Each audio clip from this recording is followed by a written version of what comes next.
Salam merupakan doa. Saya mendoakan ibu-ibu, bapak, saudaraku seiman semuanya yang insya Allah semuanya solih solihah, baik hati, dermawan, pastinya nggak sombong. Ya. Cantik belum? Alhamdulillah. Tapi rasanya selang yang satu masih lebih kencang jika dibanding dengan yang banyak ini. Karena itu ingin saya ulangi salam saya. Salam rindu takkan pernah layu. Gak ada yang bilang cakep nih. Cakep. Kalau bilang cakep boy yang kompak ngapa sih? Salam rindu takkan pernah layu. Cakep. Salam sayang takkan pernah hilang. Cakep. Salam yang terbaik dan terindah. Salamnya ahli ibadah. Salamnya ahli surga. Assalamualaikum warahmatullahi wabarakatuh. Waalaikumsalam warahmatullahi wabarakatuh. Kalau melihat langsung dan dengar langsung dari semangat jawab salamnya, insya Allah ini semua hamba-hamba Allah yang akan menjadi calon penghuni surga. Amin. Innal hamdalillah nahmaduhu wa nasta'inuhu wa nastaghfiruh wa na'udzu billahi min shururi anfusina wa min sayyiati a'malina. May yahdihillahu fala mudilla lahu wa may yudlilhu fala hadiyalah. Walhamdulillahilladzi khalaqal mauta wal hayata liyabluwakum ayyukum ahsanu amala. Yaqulullahu tabaraka wa ta'ala fil Qur'anil Karim, a'udzu billahi minasyaitonir rajim. Ya ayyuhalladzina amanu taqullaha haqqa tuqatih wa la tamutunna illa wa antum muslimun. Wa qala Rasulullah sallallahu alaihi wasallam, khairukum man ta'allamal Qur'ana wa 'allamahu. Wa qala ihris ala ma yanfa'uka wa muslimin. Saudaraku seiman, hamba Allah yang cinta pada kebaikan dan kebenaran, yang selalu mengharapkan kepada Allah Subhanahu wa taala, alumni Al-Fit yang dirahmati oleh Allah, yang diketuai oleh Bapak Ismud. Semoga Pak Ismud semakin sehat, semakin baik, dan semakin bergairah dalam mengisi kegiatan Selalu aktivitas. bergairah. Masya Allah. Alhamdulillah, kita bersyukur pada Allah hari ini dapat berkumpul di vilanya Ibu Haja Popi. Semoga Ibu Popi dan keluarga besar mendapat berkah dari Allah Subhanahu wa taala. Saya doakan semuanya diberi panjang umur oleh Allah. Amin. Dalam ketaatan dan keimanan, dan banyak memberikan kebaikan manfaat untuk diri, keluarga, teman, sahabat, tetangga dan orang lain. Amin. Kenapa? Karena muslim-muslimah yang baik hatinya, imannya, ibadahnya, akhlak dan ilmunya, insya Allah muslim-muslimah yang baik hatinya, imannya, ibadahnya, akhlak dan ilmunya, insya Allah jiwanya tenang dan tentram walaupun tabungannya banyak. Amin. Amin. Saya ulangi.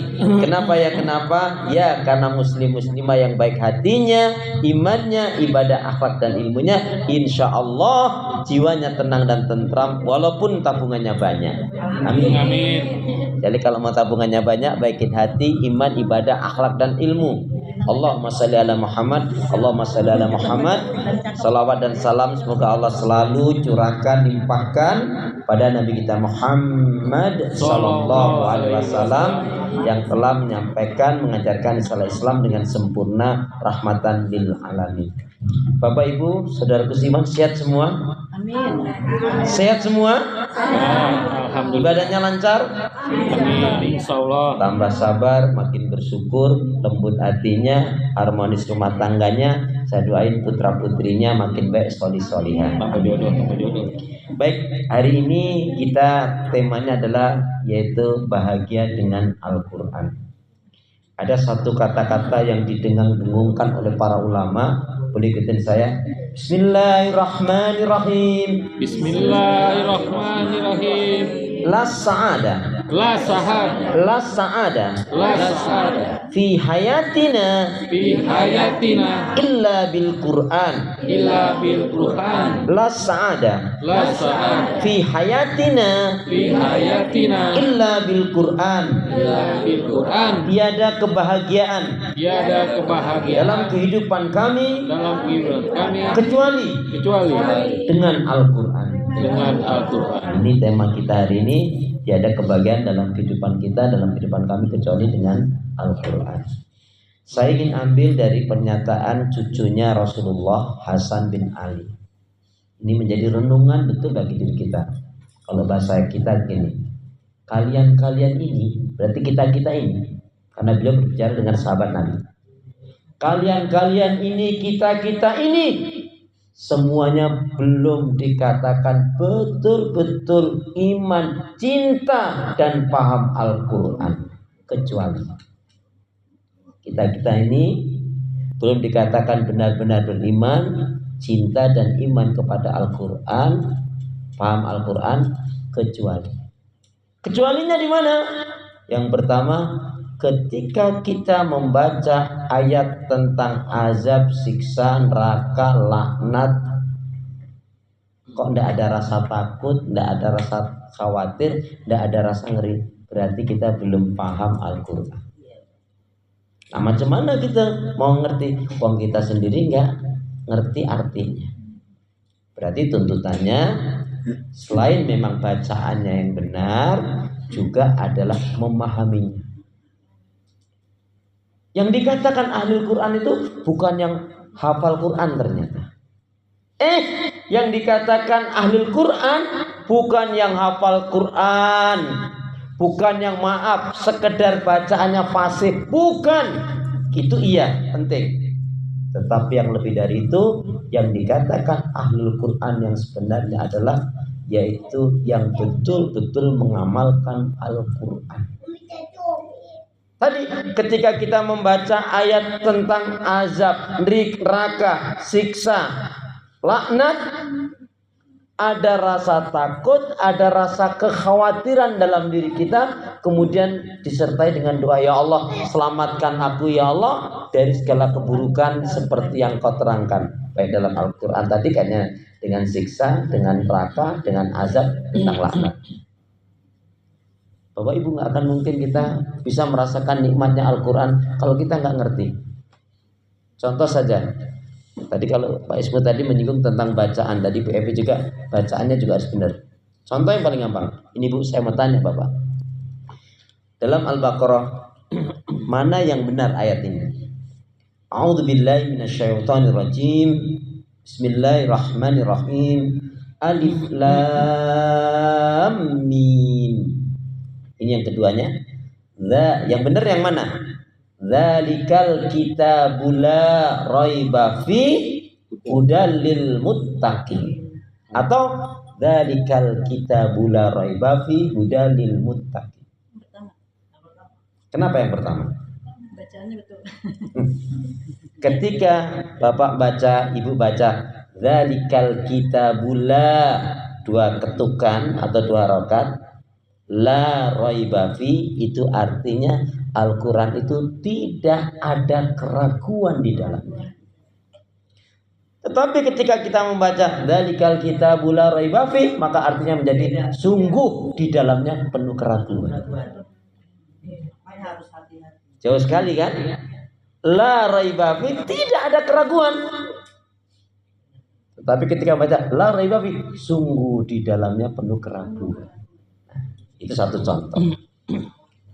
Ya, makanya membacanya sunnah. Tapi ternyata tidak sedikit ya orang yang sekitar Makkah, Madinah, orang Filistin, orang Yordan, orang Emirat Arab, bacaannya ternyata nggak bagus juga. Nah, kok begitu? Ternyata yang dinilai oleh Allah yang penting usahanya. Jadi mohon maaf, kita ini udah usia tua, nanti bacanya masih hok-hoknya kok nggak pas. Itu usahanya yang dinilai, tapi yang terpenting kita mengamalkannya. Karena yang kita pelajari nggak akan ada makna kalau nggak kita amalkan. Ya. Jadi yang dikatakan orang yang betul cinta, paham, iman, cinta dan paham Al-Quran, ketika dia membaca ayat tentang azab, tentang siksa, tentang neraka, tentang laknat, ada rasa takut dan khawatir, dan kemudian berusaha untuk menjauhinya. Apa itu? Di antaranya yaitu dusta. Mohon maaf, biasanya yang suka berdusta ibu-ibu atau mak-mak.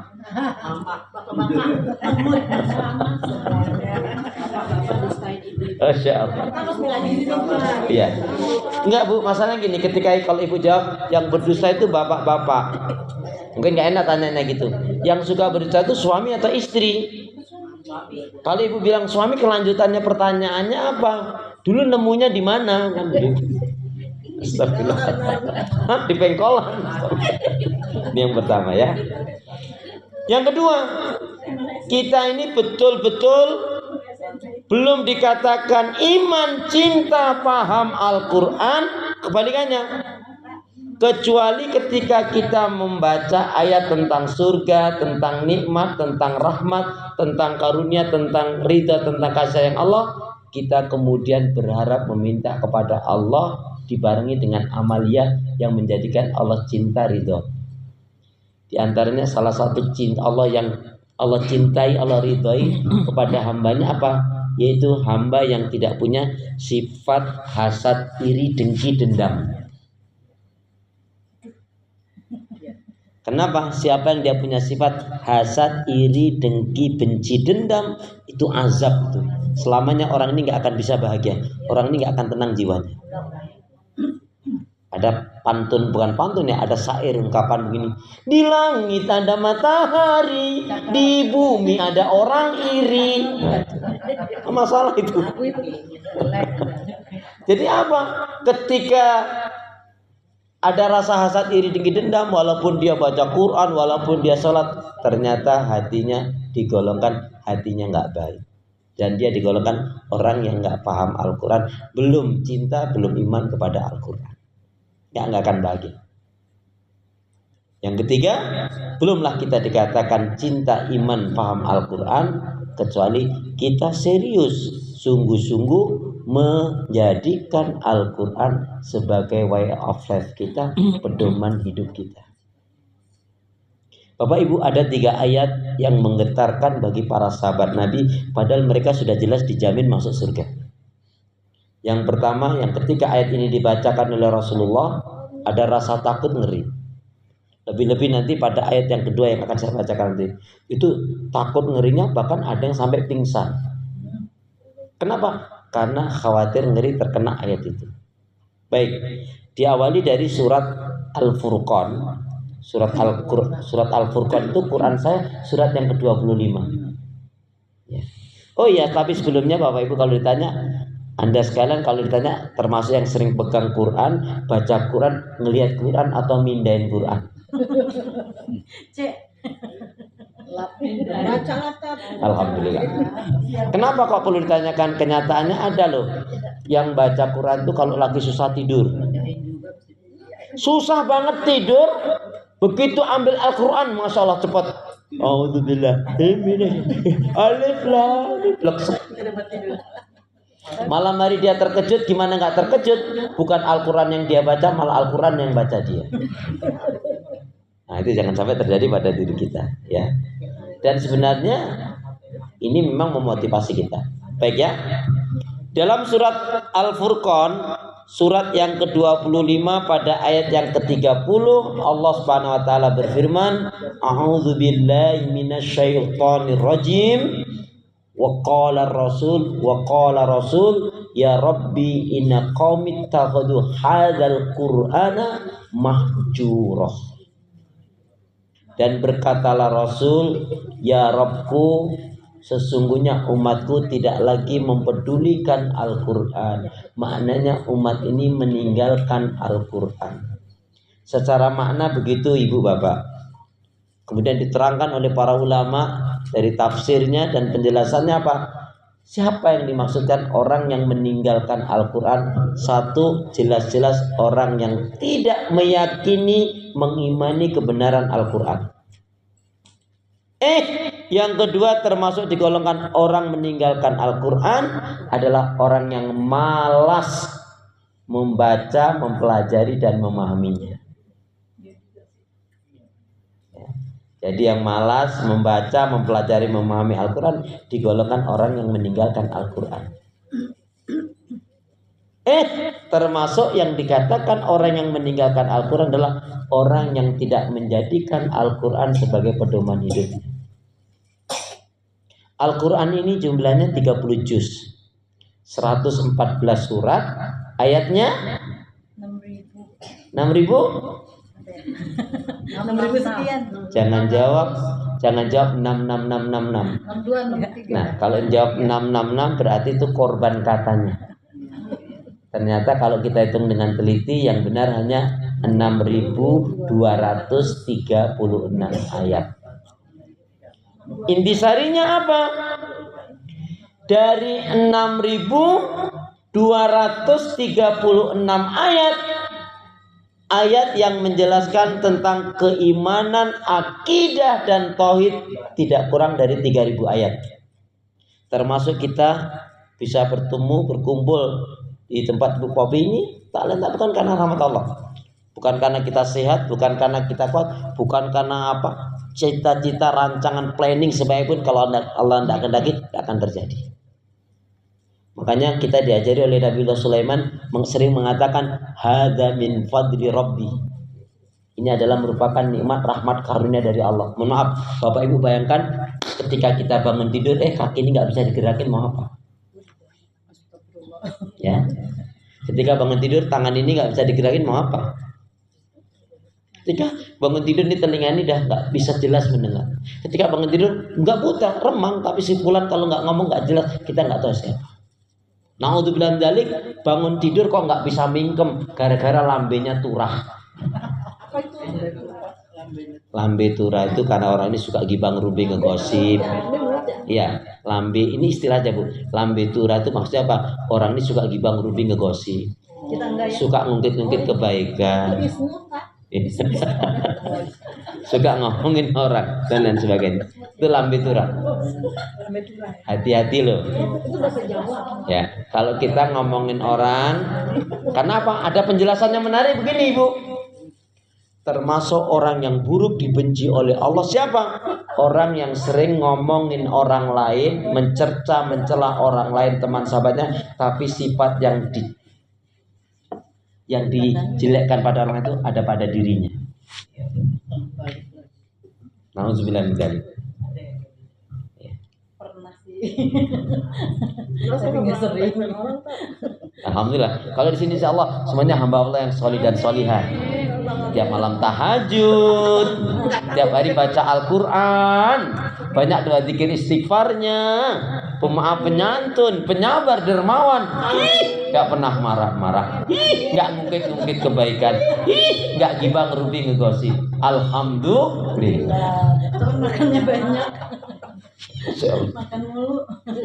Terus orang yang dikatakan meninggalkan Al-Quran yang tidak menjadikan Al-Quran sebagai pedoman hidup tadi. Tadi saya katakan Al-Quran ini jumlahnya 30 juz, 114 surat, ayatnya 6.236 ayat. Ayat yang menjelaskan tentang masalah tauhid tidak kurang 3.000 ayat dari Al-Quran. Ayat yang menjelaskan masalah doa ada 203 ayat. Mohon maaf Bapak Ibu, contoh begini.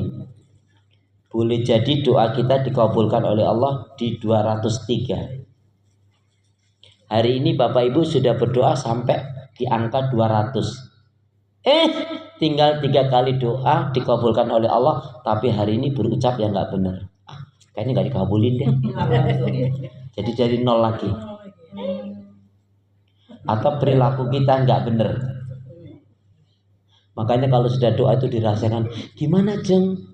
Masalahnya, aduh masih rumit. Kamu kurang doa, udah berbusa-busa tapi kayaknya nggak dikabulin deh. Gara-gara itu. Itu ya.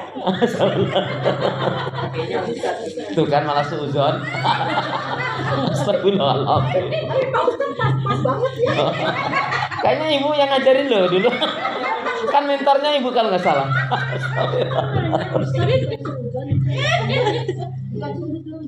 Ya udahlah, biar aman aja saya bilang jawabnya es beliau gula batu, yes lah kalau begitu. Iya. Jadi Bu, kemudian Al-Quran ini ayat yang menjelaskan tentang masalah sabar ada 104 ayat. Ya. Makanya ketika orang mau bahagia salah satunya sabar. Ada hal yang penjelasan yang perlu kita catat, ingat. Al-ajalatu min amali syaitan. Ketergesa-gesaan itu dari pekerjaan perbuatannya syaitan. Kita saat ini sudah berpisah 1 tahun paling tidak. Ya, terakhir kita ketemu 2025. Ya. Hari ini sudah 2026. Coba di 2026 ini coba kita mau punya apa? Mau punya target apa? yang ingin kita capai? Ya. Yang kita ingin maksimalkan apa? Tim ini loh, teamwork yang ini loh, yang besar ini ya. Karena kan kita punya moto yang sama. Saling mencintai karena Allah sehidup sesuci. Maka mestinya semuanya. Ya. Jadi kalau hanya sampai dunia aja ya pendek banget lah gitu ya. Baik. Ayat yang menjelaskan tentang masalah rumah tangga tidak kurang mencapai 140 ayat. Yang salah satunya ya ayyuhalladzina amanu qu anfusakum wa ahlikum. Kenapa la sa'ada fi hayatina illa bil Quran? Tiada kebahagiaan dalam kehidupan kita kecuali dengan Al-Qur'an. Ini penjelasannya. Penjelasannya ini. Ini penjelasannya ini. Siapa yang betul-betul dia ngikutin Al-Quran dijamin bahagia. Kenapa? Al-Quran ini ibaratnya panduan kitab. Kalau kita punya mobil ya, kalau mobil itu dari Toyota ya kita ikut panduan dari Toyota itu. Kalau punya motor panduannya dari motor itu, apakah Yamaha, apakah Suzuki ataukah Honda. Misalkan begini. Kalau ternyata kita ikuti panduan itu, maka insya Allah kalau mobil lebih awet, nggak gampang rusak, ya, kemudian juga dipakai nyaman. Ya. Tapi kalau asal pakai uat kotor, ngegas juga ngerem juga ngegas, cepat rusaknya, cepat bermasalahnya. Umur juga gitu. Kalau kita gunakan untuk ugal-ugalan, ya banyak yang terbuang, banyak nggak manfaat.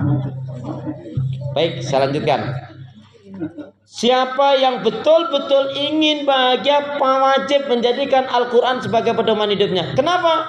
Siapa yang dia berbicaranya sesuai dengan Al-Quran pasti ucapannya akan mengandung nasihat, mengandung ilmu, mengandung hikmah, mengandung manfaat, mengandung ajakan kepada iman, kepada tauhid, kepada ibadah, zikrullah, amar ma'ruf nahi munkar, dan sekaligus mengingatkan agar menjauhkan segala keburukan.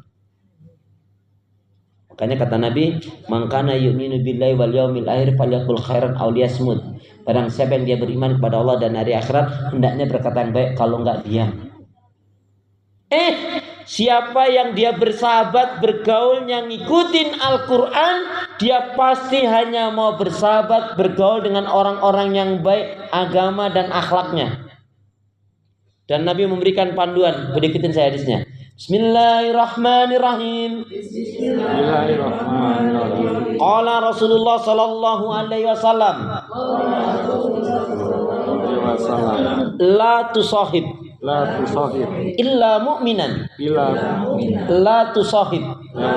Illa mu'minan. Janganlah kalian bergaul. Kecuali dengan orang yang beriman. Nanti orang beriman tambah lagi orang mukmin yang kemana? Orang mukmin yang jujur. Makanya sahabat teman itu ada 3 Bapak Ibu. 1 teman yang memanfaatkan dirimu dan bisa merusak dirimu. Hati-hati. Kalau punya teman hanya memanfaatkan kita dan bisa merusak diri kita. Hati-hati kalau kita nggak sadar dengan teman seperti ini, ruginya banyak gitu. Contohnya, kalau lagi mau baik ada aja, nggak tahu ujung-ujungnya ngutang nggak bayar-bayar. Kalau hanya begitu masih mending, hanya materi yang hilang. Tapi kalau kita diajak untuk hal yang naudzubillah min dzalik, mungkin dia mentraktir, tapi kegerus akidah kita, ibadah kita. Udah waktu sholat, alah. Ntar ngapa sih gitu loh. Masih ada yang aku muslimah dengar adzan kaget aja banyak gitu. Allahu Akbar, Allahu Akbar. Ya Allah, ada adzan. Kalau terus dibarengi dengan sholat bagus. Jangan bersahabat bergaul dengan teman yang memanfaatkan kita, apalagi bisa merusak. Yang kedua, Bapak Ibu, teman yang seru-seruan aja. Ini biasanya malah banyak ini. Teman yang hanya seru-seruan aja. Ya, iya. Dan yang ketiga adalah teman yang baik, yang membawa kita mengingatkan kita ketika kita salah. Bahkan yang teman yang baik sebenarnya adalah yang membawa kita ke surganya Allah. Amin. Amin. Maka program Al-Fit ini betul-betul ayo kita niatkan, kita bertemu, kita berkumpul, satu saja tujuannya, mencari keridhaan Allah. Kenapa? Karena teman sahabat yang baik akan menjadi syafaat. Kita kurang, teman kita baik, dia berdoa, ya Allah tolong ya Allah temanku itu ya Allah. Andaikan kita yang naudzubillah dzalik salah, ya Allah saya punya teman-teman yang baik, teman baik bisa menjadi syafaat. Ya, jadi itu dalam panggilannya ada 3. Siapa yang dia berbisnisnya mengikuti Al-Quran, pasti yang dia diutamakan keberkahan dan halalnya. Makanya cari nafkah rezeki yang penting halal dan berkah. Banyak nggak apa-apa, yang penting halal berkah. Ibu, bapak punya anak, lebih baik anaknya kerja di kantor, luar kantor, pabrik, PT apa namanya silakan. Yang penting halal berkah, walaupun honornya 1 bulan 9 juta tapi halal, itu lebih baik daripada kerja di satu tempat cuma 2 juta haram lagi. Mending yang 9 juta halal tapi ya halal berkah daripada yang 2 juta haram. Kalau teman yang tukang nimpuk-nimpuk itu dosa apa enggak itu? Temennya suka nimpuk-nimpuk, mungkin sejarahnya gimana dulu ini juga. No. Baik. Siapa yang dia membina rumah tangganya ngikutin Al-Quran, dijamin oleh Allah. Seperti kita setiap datang ke pernikahan itu kan kita doakan barakallahu wa baraka alaika wa jama'a bainakuma fi khair, baiti jannati, rumahku surgaku. Tapi di antara kita yang sering nyebutnya semoga keluarganya keluarga Samawa. Samawa itu salah, Bu. Salah ya? Yang betul Samara. Masa keluarga yang Samawa, sakinah, mawadah dan wa. Nah, kalau rahma, sakinah, mawadah wa. Siapa Rahmah? Insyaallah. Calonnya Ismut. Alhamdulillah. Alhamdulillah. Rahmah. Baik, saya ulangi.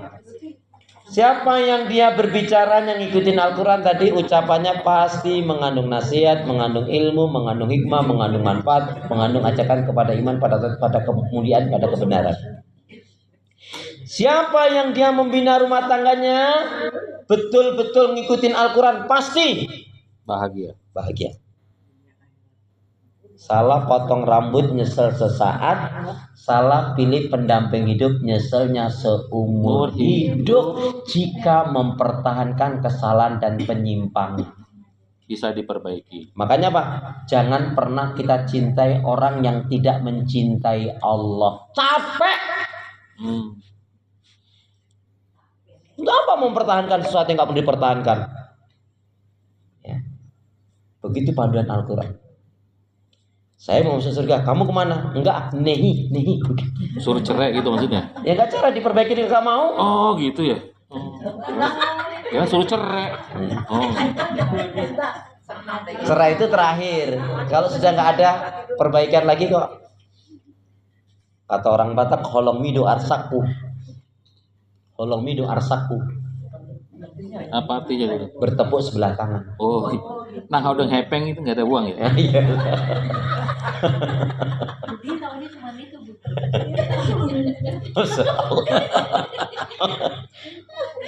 Siapa yang betul-betul membina rumah tangganya tadi? Siapa yang ngedidik anak putra putrinya sesuai dengan Al-Quran? Pasti anaknya baik, solih-solih. Amin. Ini koreksi untuk kita semua. Amin. Kita mau masuk surga, kita ingin rumah tangga kita sakinah mawaddah warahmah. Tetapi mohon maaf, yang istri nggak solih ya, yang suami nggak solih, nah macam mana nih? Betul. Pepatah Arab mengatakan anta taik ana maik, famata natafik. Kamu ke timur, aku ke barat, gimana kita ketemu? Iya. Makanya kalau sama-sama dipahami dengan Al-Quran pasti. Kenapa dengan Al-Quran itu kita bisa mudah memaafkan, memahami, mencintai, juga membenci yang nggak baik. Itu maksudnya kenapa Al-Quran ini akan menjadi bahagia. Nggak ada orang yang nggak bahagia. Kalau ada orang, contohnya dia menggunakan Al-Quran untuk tipu-tipu, lihat sengsara dia sekarang. Iya. Ustadz itu ustadz, iya. Dia mempelintirkan ayat-ayat biar orang sedekah sama dia. Nggak tahu sedekahnya dikemanakan. Lihat sekarang nasibnya. Nggak berkah.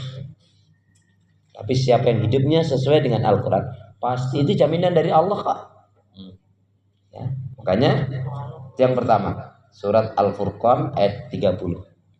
Yang kedua yang tadi saya katakan, ini sahabat banyak yang menangis bahkan sampai pingsan. Surat Az-Zukhruf, surat 43 ayat 36, Allah berfirman. Ya, surat 43 Az-Zukhruf ayat 36. A'udzu billahi minasyaitonir rajim. Wa may ya'shu an dzikri rahman nuqayyid lahu syaitanan fa huwa lahu qarin. Surat 43 ayat 36. Wa may ya'shu an dzikri rahman nuqayyid lahu syaitanan fa huwa lahu qarin. Barang siapa yang dia berpaling dari pengajaran peringatan Allah Al-Quran, maka Allah akan datangkan syaitan, yang setan itulah yang akan mengombang-ambingkan dalam kesesatan. Jadi kalau hari ini ada orang kok gampang marah, gampang emosi, nggak jujur, suka ghibah, pelitnya 17 setan, jahat, hasad, dengki, suuzon, maka berarti dia dalam kondisi tidak dalam lindungan Allah, berarti dia dikuasai oleh syaitan. Makanya Bapak Ibu, terutama di dalam Al-Quran, lebih-lebih ibu-ibu ini yang kalau sering bepergian, ya hati-hati. Saya bekalinya seringlah baca dalam perjalanan Anda, selain Al-Fatihah, Anas, Al-Ikhlas, sering baca dalam surat Al-Mu'minun, surat 23 ayat 97-98. Rabbi a'udzubika min hamazati syayatin wa a'udzubika rabbi ayyahdurun. Ya, surat 23 ayat 97-98. Ini ada satu doa, boleh ikutin saya? A'udzubillahi minasyaitonir rajim. Rabbi a'udzubika min hamazati syayatin wa a'udzubika Rabbi ayyahdurun. Rabbi a'udzubika min hamazati syayatin wa a'udzubika Rabbi ayyahdurun. Ya Allah, aku berlindung kepadamu. Dari keburukan kejahatannya syaitan. Dan aku berlindung kepadamu ya Allah. Dari segala keburukan penyerangan syaitan. Syaitan itu selalu menyerang. Bahkan mohon maaf Bapak Ibu, kalau orang itu belum betul-betul mati masih tetap itu nggak ditinggal sama setan, tetap dicecer. Karena setan punya 5 target dalam kematian. Jadi ketika orang itu jelang detik-detik kematian itu nggak ditinggal sampai orang ini betul-betul mati baru ditinggal. Karena setan punya 5 target dalam kematian. Ayat kursi bisa Pak? Ya. Iya tadi kan sudah salah satunya ayat kursi. Tapi ini perlindungan khusus kita agar dijauhkan. Kalau ini kan cukup pendek. Rabbi a'udzubika min hamazati syayatin wa a'udzubika rabbi ayyahdurun. Kalau ayat kursi kan cukup panjang. Ya. Tapi itu juga bagian kita habis sholat kita membaca ayat kursi. Ya, salah satunya. Ya. Ya, makanya biar bertambah hafalannya Bu. Ya, baik ya. Kemudian itu landasannya kenapa orang mau bahagia nggak jadikan Al-Quran? Nggak bisa Bu, nggak bisa. Ya. Siapa yang dia cari nafkah rezekinya mengikuti Al-Quran, dia akan melepaskan yang riba, yang haram. Kenapa? Karena siapa yang dia mencukupkan dengan yang halal, dia dirahmati oleh Allah. Kemudian siapa yang dia bersahabat bergaulnya tadi mengikuti Al-Quran, pasti yang dipilih orang-orang baik. Karena kalau kita bersahabat bergaul dengan yang nggak baik, diajak baik nggak mau, udah buang energi, rusak hati, datangin penyakit, mempercepat mati, nggak berkah hidupnya. Memang harus ada ketegasan dalam hidup ini. Ketika diajak dalam kebaikan, ya, enggak. Kita harus punya prinsip, Bapak Ibu. Jangan seperti seorang bapak dan anak yang ingin menjual keledai. Pagi hari cepat-cepat, sholatnya cepat-cepat, karena mikirnya biar dagangannya cepat dijual. Padahal mestinya kan sholat tetap dengan khusyuk. Dan tadi al-ajalatu min amali syaitan. Ketergesa-gesaan itu adalah pekerjaan perbuatan syaitan. Habis sholat langsung dia bawa tuntun itu keledai yang sehat sebenarnya. Ketemu orang jalan tok. Ini bapak sama anak kok bodoh ya. Buang keledai sehat kok nggak ditaikin. Kan kalian bisa taikin bergantian, jadi nggak capek semua. Iya. Kata anaknya, bapak naik. Enggak, kamu aja dulu nak. Ya nanti kalau bapak udah gak capek singanya. Enggak, bapak dulu kata anaknya. Enggak, kamu dulu. Ini naiklah. Dipaksa bapaknya, anaknya naik. Jalan toklok ketemu orang. Ini anak durhaka kurang ajar. Bapaknya tua suruh nuntun. Kamu ini anak macam apa sih? Kasihan dong bapakmu itu. Iya ya. Naik bapaknya, anaknya nuntun. Jalan toklok ketemu orang. Ini bapak nggak tahu diri, kasihan anakmu itu. Anak masih kecil suruh nuntun. Kamu orang tua macam apa sih? Iya ya. Akhirnya naik berdua. Ya. Naik berdua, ditaikin itu, jalan lagi toklok, ketemu lagi orang tua. Ini bapak sama anak kok nggak mikir ya, keledai kecil taikin berdua. Ya sakit lah, buat gantian ngapa kamu nih? Saking bingungnya dipikul gitu. Ini orang nggak punya prinsip. Nah kita, karena kita punya prinsip jelas sekali, wala tamutuna illa wa antum muslimun. Prinsip kita wa'bud rabbaka hatta ya'tiyakal yaqin. Beribadah kamu kepada Allah sampai datangnya ajal kematian. Jadi intinya betul-betul kalau mau bahagia, jadikan Al-Quran sebagai pedoman hidup. Ternyata orang Cina, orang Jepang dalam praktek ekonomi mereka mengamalkan Al-Quran. Malah orang Islam ada satu tokoh doktor namanya Dr. Boy, ya, orang Padang. Dia 13 atau 15 tahun di Jepang. Dia katakan ini, aku temukan ajaran Islam di Jepang yang penduduknya adalah penyembah matahari. Dan aku ketemukan praktek Islam di negeriku, maksudnya Indonesia, yang mayoritas Muslim. Kita temukan kalau yang nyolong korupsi orang Islam, haji, kiai bahkan. Nah macam-macam. Nah itu masalah. Nah iya, bukan artinya gini, mereka kalau mengamalkan agamanya mestinya kan baik, bukan kan agamanya, betul. Tetapi kan masalahnya mestinya di lembaga-lembaga agama ini memberikan ya warna yang Islami, tapi malah ini menjadi bahan lelucon dan akhirnya apa, betul, tuntunan jadi tontonan, tontonan jadi tuntunan. Kita nggak mau ikut-ikut yang seperti itu. Dan Islam tertutup gara-gara ulah perbuatan orang seperti ini ya. Baik ya, itu kaitannya alasan landasan kita kenapa Al-Quran itu akan menjadikan bahagia kita dengan rahmat Allah. Yaitu yang ketiga suratnya adalah surat Al-Jasiah. Tadi kan surat Al-Furqan ayat 30, surat yang kedua adalah surat apa tadi?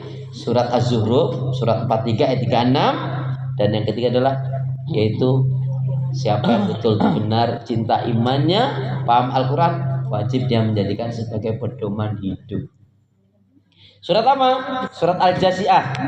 Surat Al-Jasiah, surat yang ke-45 ayat yang ke-20. Ayatnya cukup pendek. Allah menyatakan, a'udzubillahi minasyaitonir rajim. Hadza basairu linasi wa huda wa rahmatul liqaumi yuqinun. Al-Quran itu adalah pedoman hidup, petunjuk dan rahmat bagi orang yang beriman. Maka tuntutannya Bapak Ibu jelas kalau begitu. Satu, kita yang pertama wajib betul-betul mengimani Al-Quran tanpa keraguan. Amin gitu dong. Amin. Ya, wajib kita mengimani Al-Quran tanpa keraguan. Yang kedua, wajib kita praktekkan hidup secara Qurani. Hidup secara Qurani apa? Kalau makan maunya yang halal, ya, rezeki maunya yang halal. Kalau pergaulan maunya yang baik. Kalau ucapan maunya yang baik. Kalau rumah tangga maunya yang baik. Ya. Kalau bermuamalah yang baik. Mohon maaf ya, kadang-kadang kita muamalah sama saudara kita yang katanya muslim bermasalah juga loh. Giliran ngutang kagak bayar-bayar. Itu kan masalah. Kadang-kadang mohon maaf, yang ada beda agama malah dia jujur. Ya. Ini kan masalah sebetulnya. Berarti dia nggak Qurani, ya. Kumpul-kumpul yang diomongin malah ngomongin orang. Ini perkumpulan yang nggak berkah ini. Sini Ceng, mumpung yang lainnya belum datang, sini tak kasih tahu. Astagfirullahaladzim. Nggak boleh ngomongin orang, dosa, gosip dosa. Emang siapa? Itu loh. Oh kalau itu sih iya katanya. Nah itu menjadi masalah. Ayo mari dengan semangat perubahan. Kenapa Allah nyatakan innallaha la yughayyiru ma biqaumin hatta yughayyiru ma bi anfusihim. Allah nggak akan merubah keadaan seseorang satu kaum sehingga orang tersebut, kaum tersebut mau merubah dirinya sendiri. Semoga kita termasuk ahli Al-Quran. Amin ya. Amin amin ya. Rasulullah SAW bersabda, khairukum man ta'alamal Qur'ana wa 'allamahu. Sebaik-baiknya di antara kalian adalah yaitu yang belajar, membaca dan mengamalkan Al-Qur'an. Gimana prakteknya? Yang pertama, tiada hari tanpa membaca Al-Qur'an. Kalau kita, saya mau tanya Ibu Bapak, panjenengan ini satu hari satu malam baca Al-Quran berapa kali? Nggak mesti, Masya Allah. Pak, satu hari satu malam baca Quran berapa kali? Habis sholat subuh. Ada lagi tanya, Bu Pak, sehari malam baca Quran berapa kali? Alhamdulillah Ustaz, saya kalau baca Al-Quran sehari semalam itu 5 kali. Masya Allah. Gimana pun, kapan waktunya itu loh Ustaz, aku waktu sholat baca Al-Fatihah. Itu kan Quran. Ya tapi kan bukan itu maksudnya. Bu, yang selanjutnya kata tadi mengambil cucunya Rasulullah tadi, kita ini belum dikatakan betul-betul cinta, iman, paham Al-Quran kalau kita belum sampai menangis ketika kita membaca ayat yang mengerikan. Loh, kalau hanya menyebut burung beo juga bisa kok. Salat, Assalamualaikum, Allah. Tapi dia nggak ngerti maknanya. Padahal ibu bapak tahu dalam sholat itu kita melafaz Allahu Akbar berapa kali? Berapa kali Pak? Pernah ngitung? Melafaz Allahu Akbar dalam sholat. Coba dihitung deh. Enggak, kenapa? 6 rakaat ya? Ya semuanya. Enggak, dari 17 rakaat itu kita melafaz Allahu Akbar berapa kali? Enggak, kenapa ini perlu saya tanyakan? Karena lafaz Allahu Akbar itu betul-betul ucapan yang menggetarkan diri kita mestinya. Ngakunya pingin masuk surga, ngakunya cinta pada Allah, cinta pada Rasul. Dengar azan malah kaget tadi itu. Allahu Akbar, ya Allah udah azan. Kalau terus dibarengi dengan ambil air wudhu sholat, yes, oke. Tapi kalau enggak, nak macam mana? Mohon maaf, sekaligus ini saya berikan ilmu Bu, karena ini banyak juga yang masih belum tahu. Mohon maaf, mungkin bukan untuk ibu-ibu, tetapi bisa jadi untuk mantu ibu atau anak ibu yang terutama gadis atau yang perempuan. Kalau ibu misalkan jam 1:30 kok belum sholat duhur, ibu kedatangan tamu, maka ibu punya satu hutang sholat yang harus diqodho. Jam 1:30 atau jam 1 kedatangan tamu belum sholat duhur, maka ibu punya hutang satu sholat harus diqodho. Nah, inilah pelajarannya. Gini Bu, ini tamu yang dimaksud adalah datang bulan.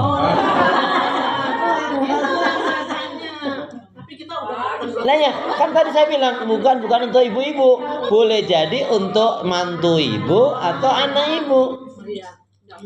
Ya. Jadi contohnya mohon maaf nih. Ini kan sekarang duhurnya jam 12. Nah, jam setengah 1 belum sholat duhur, tadi datang bulan. Maka si wanita ini wajib dia mengqadha nanti ketika bersih. 1 pekan kemudian bersih. Bersihnya waktu isya, nggak peduli. Sebelum sholat isya itu tunaikan dulu qadhanya. Ya sekali sholat saja. Kan yang kena kewajibannya dia di zuhur misalkan.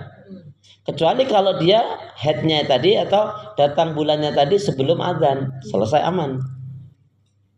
Kan berapa banyak wanita menganggap ini nggak masalah. Itu hutang itu. Kata sahabat Ibunda Aisyah radhiyallahu anha, beliau mengatakan, nanu numaru bi qada'is siyam wala numaru bi qada'is shalah. Kita kaum wanita diperintahkan oleh Nabi untuk mengqadha puasa, tidak mengqadha salat, kecuali seperti tadi kasusnya, atau ketika kita tertidur. Begitu kita bangun, loh, aku tadi malam perasaan sudah sholat, belum sholat, maka jam itu kita ingat langsung sholat. Begitu caranya. Ya. Nah, jadi jangan pas setengah 1 atau jam 1 belum sholat terus datang tamu, alhamdulillah. Tapi kamu masih punya hutang. Baik ya, itu diantaranya kata sahabat tadi. Jadi kita belum dikatakan cinta iman kepada Al-Quran kalau kita tidak bersungguh-sungguh serius memahami arti bacaan Al-Quran yang kita baca. Baik, sebelum saya lanjutkan mungkin kita break sejenak. Mungkin ada di antara Bapak Ibu ada yang mau menanyakan, boleh dari grup Anggrek, Mawal, Melati, Cempaka, grup Kamboja yang rumahnya dekat kuburan, siapa silakan. Silakan.